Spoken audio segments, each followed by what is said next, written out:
আজকে আবারও একটা ছোট্ট নায়িকা হল নিয়ে চলে এসেছি। অনেক দিন ধরে তোমাদের সঙ্গে কোনো নায়িকা হল শেয়ার করা হয়নি, তাই ভাবলাম আজকে এই ছোট্ট পার্সেলটা আনবক্সিং করে দেখাই যে আমি কি নিয়েছি।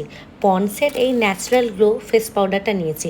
এর আগে আমি ল্যাকমি আর কেয়া সেটের আমব্রেলা পাউডারটা ইউজ করেছিলাম।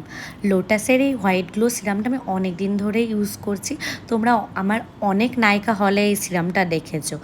পন্ডসের এই ব্রাইট বিউটি সিরাম ক্রিমটা আমি প্রথমবার নিচ্ছি, আর এটাতে SPF 15ও আছে। আমি এতদিন লোটাস ইউজ করতাম, এবার একটু চেঞ্জেসের জন্য পন্ডসের এই ডে ক্রিমটা নিয়েছি।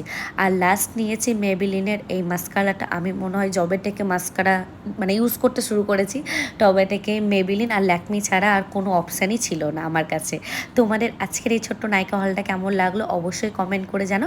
আমার ভিডিওটা দেখার জন্য তোমাদেরকে অনেক অনেক ধন্যবাদ।